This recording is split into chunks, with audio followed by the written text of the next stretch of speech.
जय हिंद छात्रों, आपके अपने चैनल टारगेट एजुकेशन में आप लोगों का हार्दिक स्वागत है।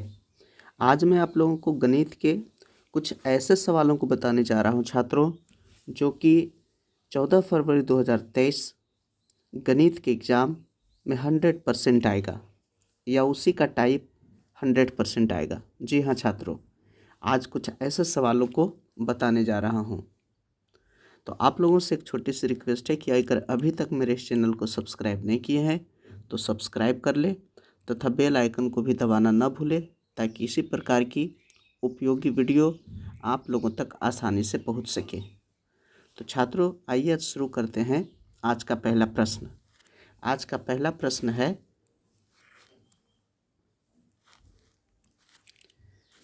यदि समांतर श्रेणी का नौवां पद nवां पद यदि समांतर श्रेणी का nवां पद 3n+5 है तो इसका सार्व अंतर क्या होगा। जी हाँ, इस प्रकार के प्रश्न एग्जाम में हमेशा पूछता है छात्रों। तो आइए देखते हैं कि इसको किस प्रकार से हल कर लेंगे आसानी से। तो यहाँ देख रहे हैं कि nवां पद 3n+5 है, तो सार्व अंतर पूछ रहा है। तो इसको सोल्व करेंगे, लिखेंगे n = 1 रखने पर, तो 3 × 1 + 5 बराबर 3 × 3, 3 और 5 8, n बराबर 2 रखने पर 3 × 2 + 5 = 3 दूना 6 5 11, n बराबर 3 रखने पर 3 × 3 + 5 = 3 3 9 5 14। छात्रों, तो यहाँ हम देख रहे हैं कि यदि n बराबर 1 रखे तो 8 आया, 2 रखे तो 11 आया और 3 रखे तो 14 आया। तो यहाँ AP हो जाएगा छात्रों 8, 11 और 14। जी हाँ, इसी प्रकार का AP आएगा। तो यहाँ सार्व अंतर देख रहे हैं हम, सार्व अंतर कि 11 में से 3 को घटाएंगे तो 11 - 3 करेंगे, 11 - 8 8 करेंगे छात्रों, तो इसका 3 आएगा। उसी प्रकार से 14 में से अगर 11 घटाएंगे तो इसका भी आंसर 3 आएगा। तो इस प्रकार से हम देख रहे हैं कि जो सार्व अंतर है वो 3 आ रहा है छात्रों। ऑप्शन सी में है, इसलिए इसका सही आंसर ऑप्शन सी होगा। जी हाँ, तो इस प्रकार से आप लोग सार्व अंतर आसानी से निकाल सकते हैं। जी हाँ छात्रों, नेक्स्ट प्रश्न दूसरा,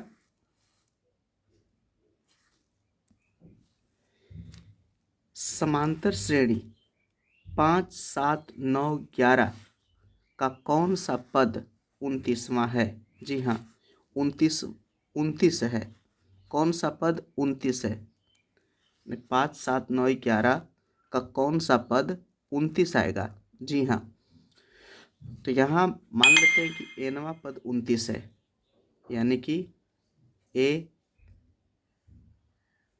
an बराबर होता है छात्रों a + n - 1 × d। तो ये nवां पद 29 है। 29 बराबर a जो होता है प्रथम पद होता है, तो प्रथम पद पहला पद जो है 5 है। 5 + n का मान हमें निकालना है -1 × d का मान, यानी सार्व अंतर यहाँ 7 में से 5 घटाएंगे तो 2 आएगा। जी हाँ,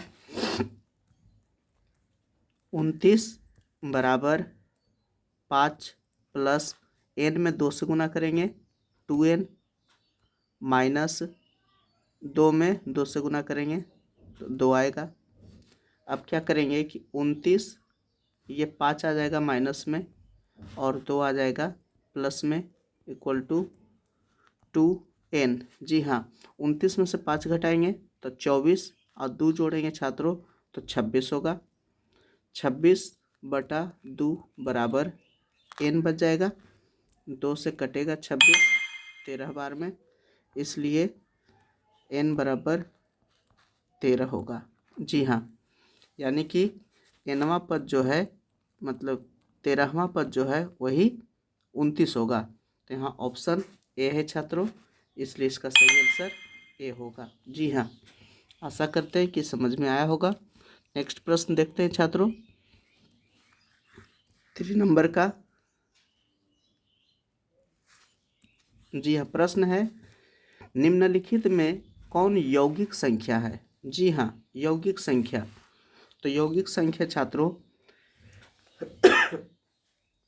यौगिक संख्या हम उसे कहते हैं कि जिसका गुणनखंड जिसका गुणनखंड जिसका मात्र 2 गुणनखंड हो।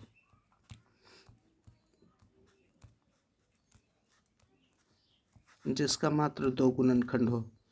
तो 11, ये 13 जो है, 13 का गुणनखंड यौगिक संख्या जिसका मात्र 2 गुणनखंड न हो, यानी 2 से अधिक गुणनखंड हो। 2 से अधिक गुणनखंड होना चाहिए, उसी को कहते हैं यौगिक संख्या। जी हाँ, जिसका मात्र 2 गुणनखंड हो उसे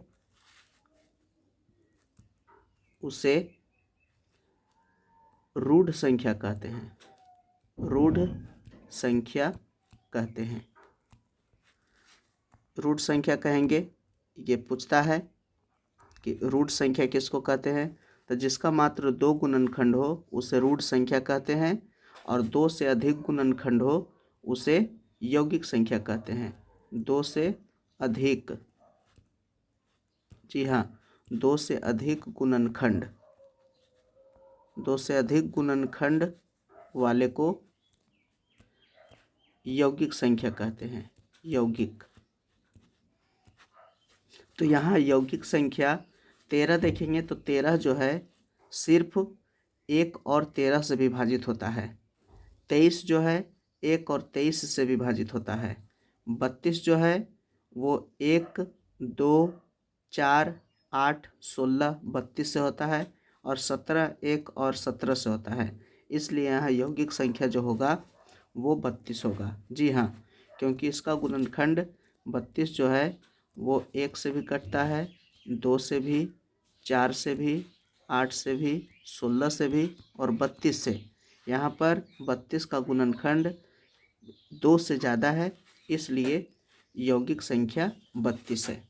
जी हाँ छात्रों, नेक्स्ट प्रश्न 4 नंबर का प्रश्न है कि निम्नलिखित में से कौन सा युग्म सह अभाज्य है। जी हाँ, सह अभाज्य।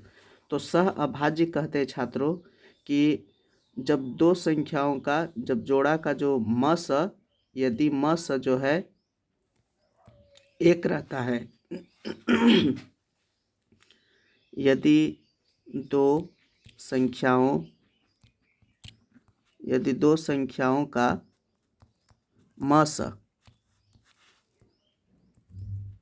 मस अगर एक आता है तो उसी को कहते हैं सह अभाज्य। सह अभाज्य, जी हाँ, सह अभाज्य कहेंगे। यदि दो संख्याओं का मस एक होता है उसको सह अभाज्य कहते हैं। तो यहाँ देखते हैं कि 14 और 35 है, तो 14 और 35 का मस 7 होगा। जी हाँ, और 18 और 25 इसका मस 1 होगा। 31 और 93, 31 या 93 होता है, इसलिए इसका मस 31 होगा। 32 और 62 ये दोनों जो है 2 से कटता है, इसलिए इसका मस 2 होगा। तो यहाँ एक मस हो रहा है 18 25 का, इसलिए इसका सही आंसर बी होगा। जी हाँ छात्रों, अगर अभी तक मेरे इस चैनल को सब्सक्राइब नहीं किए हैं तो सब्सक्राइब कर ले तथा बेल आइकन को भी ज़रूर दबाइए, ताकि इसी प्रकार की मेरी वीडियो की नोटिफिकेशन आप लोगों तक आसानी से पहुंच सके। तो आइए देखते हैं आज का नेक्स्ट प्रश्न 5 नंबर का। जी हाँ, यहाँ दिया गया है कि समांतर श्रेणी 0.6, 1.7, 2.8, 3.9 का सार्व अंतर क्या है? जी हाँ छात्रों, ऐसा प्रश्न पूछते रहता है। तो यहाँ सार्व अंतर निकालने के लिए सार्व अंतर बराबर होता है छात्रों, जी हाँ, सार्व अंतर निकालने के लिए क्या करते हैं कि A2 माइनस A1 कर देते हैं, A2 माइनस A1 या फिर A3 माइनस A2। जी हाँ, तो यहाँ देखते हैं कि A2 का मान 1.7 है, 1.7, और A1 का मान 0.6 है। इसका इसको घटाते हैं तो 1.1 आता है। जी हाँ, इसी प्रकार से नेक्स्ट भी जांच कर सकते हैं कि 2.8 में से घटा देते हैं 1.7। जी हाँ, इसको घटा करके देखते हैं तो 1.1 आ रहा है। जी हाँ, इसलिए इसका सही आंसर होगा 1.1 यानी कि बी। जी हाँ, यही इसका सार्व अंतर होगा। नेक्स्ट प्रश्न है 6 नंबर का।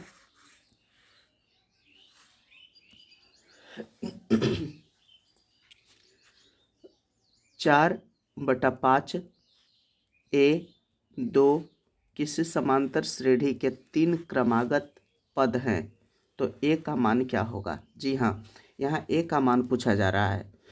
तो यहाँ क्रमागत है तो दोनों का सार्व अंतर बराबर होना चाहिए।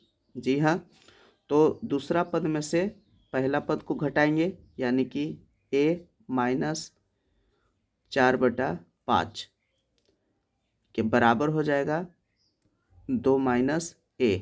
जी हाँ, तो इसको सोल्व करेंगे तो 5 को पढ़ेंगे A मराठी में, तो 5A माइनस 4। जी हाँ, 5A minus 4/5 equal to 2 minus A। जी हाँ, अब ये 5 को गुना कर देंगे तो ये हो जाएगा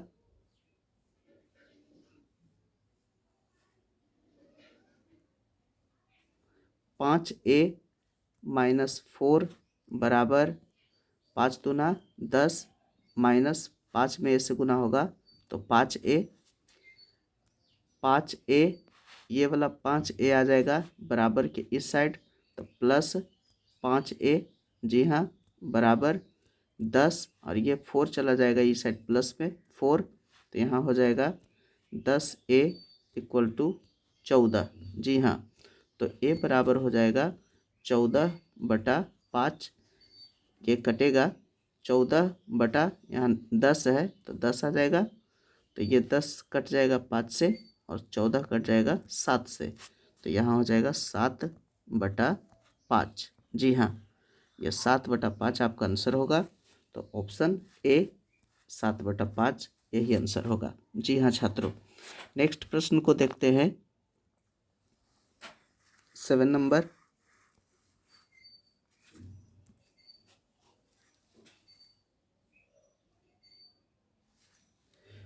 प्रथम 10 विषम प्राकृत संख्याओं का योगफल क्या है? जी हाँ, प्रथम 10 तो विषम प्राकृत संख्याओं का योगफल जो होता है, तो लगातार अगर विषम संख्या दिया हुआ है तो उसका योगफल होता है n²।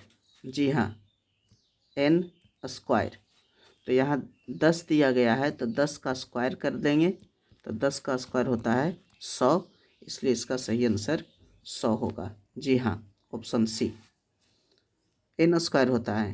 ध्यान दीजिएगा कि विषम प्राकृत संख्याओं का योगफल बराबर n² होता है, तो n² यानी कि n दिया हुआ है 10, तो 10 का स्क्वायर यानी 100, यही आंसर हो जाएगा। जी हाँ, नेक्स्ट प्रश्न छात्रों 8 नंबर का। बिंदु -3, 2 किस चतुर्थांश में स्थित है? जी हाँ छात्रों, इस प्रकार के प्रश्न बार बार एग्जाम में पूछते जाता है, तो इसे हम देखते हैं कि ये किस चतुर्थांश में है। जी हाँ, आज इसे इस प्रकार से बता देंगे कि आप कभी चतुर्थांश वाले प्रश्न को छोड़ ही नहीं सकते हैं। जी हाँ, तो आइए देखते हैं कि कैसे हम चतुर्थांश ज्ञात करेंगे। तो ये y अक्ष हुआ और ये एक्स अक्ष हुआ। जी हाँ, एक्स अक्ष हुआ और ये वाई अक्ष हुआ। जी हाँ छात्रों, यहाँ ये होता है पहला चतुर्थांश, ये होता है दूसरा चतुर्थांश, ये होता है तीसरा चतुर्थांश और ये होता है चौथा चतुर्थांश। जी हाँ, ये चौथा हुआ। पहला जो होता है x और x दोनों प्लस है, इसलिए ये प्लस प्लस होगा। जी हाँ, और दूसरा चतुर्थांश x जो होता है माइनस में होता है और y प्लस में होता है, इसलिए ये होता है माइनस और प्लस। जी हाँ, तीसरा जो होता है x होता है माइनस, तो यहाँ माइनस लिखेंगे, और y होता है भी माइनस, तो ये दोनों माइनस में होगा। जी हाँ, और चौथा होता है x होता है प्लस और y होता है माइनस, इसलिए ये चौथा चतुर्थांश में प्लस माइनस होगा। जी हाँ छात्रों, तो हम देखते हैं कि मेरा जो बिंदु दिया गया है वो माइनस है, उसके बाद प्लस है। तो माइनस और प्लस हम देखते हैं कि x अक्ष माइनस में होना चाहिए और y प्लस में होता है, तो ये दूसरा चतुर्थांश में हो रहा है, इसलिए इसका सही आंसर होगा दूसरा चतुर्थांश। तो दूसरा चतुर्थांश ऑप्शन बी है, इसलिए इसका सही आंसर ऑप्शन बी होगा। जी हाँ, अगर पूछते छात्रों कि -5 और -8 ये किस चतुर्थांश में है, तो माइनस माइनस वाला देख रहे हैं कि तीसरा चतुर्थांश में है, इसलिए आंसर माइनस वाला का तीसरा चतुर्थांश होगा। जी हाँ, तो इस प्रकार के प्रश्नों को ध्यान दीजिएगा छात्रों, इस प्रकार का प्रश्न हमेशा एग्जाम में पूछता है। जी हाँ, नेक्स्ट प्रश्न देखेंगे 9 नंबर का। tan 48 डिग्री, tan 23 डिग्री, tan 42 डिग्री, tan 67 डिग्री। जी हाँ, इसका मान क्या होगा। जी हाँ, तो सबसे पहले देखेंगे कि कौन सा दो जोड़ करके 90 आ रहा है। तो यहाँ देख रहे हैं कि tan 48 और tan 42 ये 90 होता है, और tan 23 और tan 67 ये भी 90 होता है। तो tan 48 और 42 में कोई संबंध है और tan 23 और 67 में कोई संबंध है। जी हाँ, तो लिखते हैं tan 48 डिग्री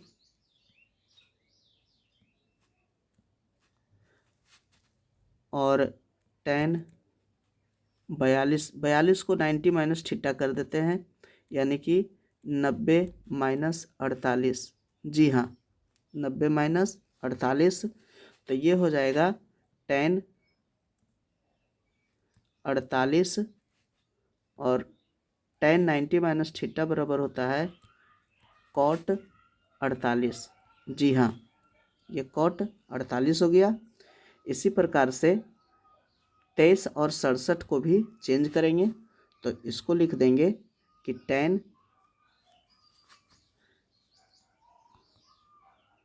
23 डिग्री और tan 90 माइनस 67। जी हाँ, 90 माइनस 67 करेंगे, 90 माइनस 23 करेंगे, 90 माइनस 23, तो ये हो जाएगा tan, इसको कॉट में बदल देते हैं, 1/cot 48 और यहाँ हो जाएगा cot 48। इसी प्रकार से यहाँ tan 23 जो है, और यहाँ हो जाएगा cot। जी हाँ, tan 90 माइनस थीटा बराबर होता है cot 23।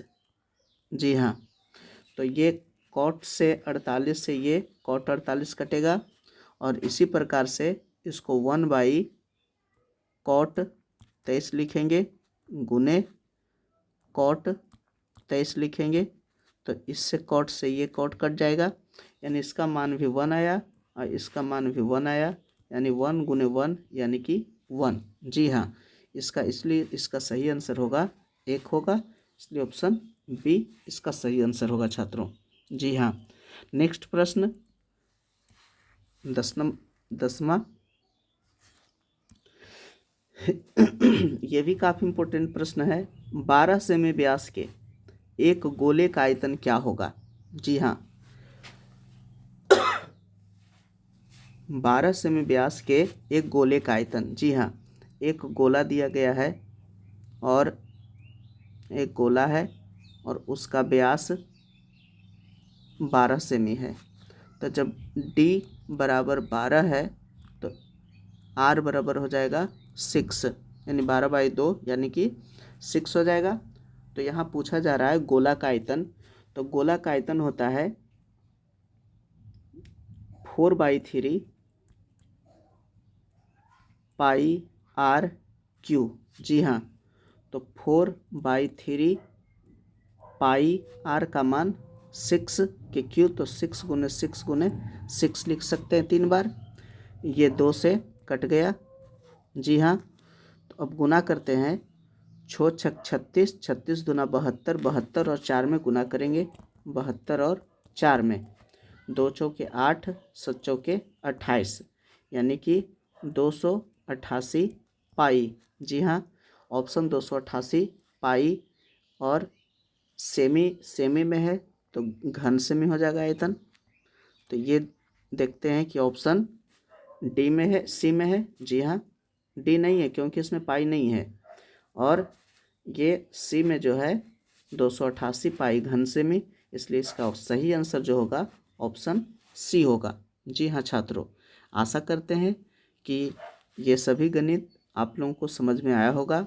और छात्रों, ये सभी काफ़ी इम्पोर्टेंट है, परीक्षा में बार बार पूछता है, इसलिए इसको रिवीजन करके ये बनाना सीख जाएं ताकि आप लोगों को एग्ज़ाम में गणित सोल्व करने में कोई प्रॉब्लम ना हो। तो छात्रों, अगर अभी तक मेरे इस चैनल को सब्सक्राइब नहीं किए हैं तो सब्सक्राइब कर ले, और अगर अच्छा लगा हो तो प्यारा सा कमेंट भी करना ना भूले। जी हाँ छात्रों, तो वीडियो देखने के लिए आप लोगों को बहुत बहुत धन्यवाद।